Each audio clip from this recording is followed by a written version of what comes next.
അയൽക്കാർ തമ്മിൽ വഴിയെ ചൊല്ലിയുള്ള തർക്കത്തെ തുടർന്ന് വീട് അടിച്ചു തകർത്തതായി പരാതി. പെരുമൺ ബിന്ദു ഭവനിൽ രാജുവിന്റെ വീടാണ് അയൽവാസി അടിച്ചു തകർത്തത്. രാജുവിന്റെ ഭാര്യ ബിന്ദുവും വൃദ്ധയായ മാതാവും 2 പെൺമക്കളും മാത്രമായിരുന്നു സംഭവം നടക്കുമ്പോൾ വീട്ടിലുണ്ടായിരുന്നത്. ഓടിട്ട വീടിന്റെ മേൽക്കൂരയും ജനൽ ചില്ലുകളും പൂർണ്ണമായും അക്രമികൾ അടിച്ചു തകർത്തു. ഇതിനുശേഷം തർക്കത്തിലുള്ള വഴി കെട്ടിയടയ്ക്കുകയും ചെയ്തു.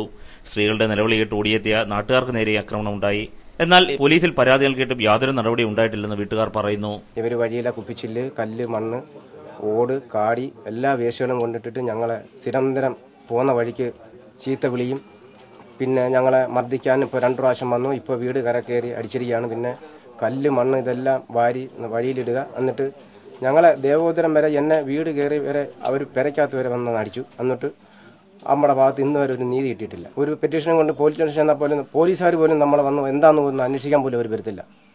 കാരണം കേസ് കൊടുത്ത് ഇത്രയും അവസരം വെച്ച് പോലീസ് വരണമെന്നൊരു നിയമമല്ല. അത് വന്നിട്ട് പോലും അവർ ഇന്ന് വരെ പോലീസുകാരുടെ ഭാഗത്തുനിന്ന് നമുക്കൊരു നടപടി ഉണ്ടായിട്ടില്ല ഇന്ന് വരെ. ന്യൂസ് ബ്യൂറോ, കൊല്ലം.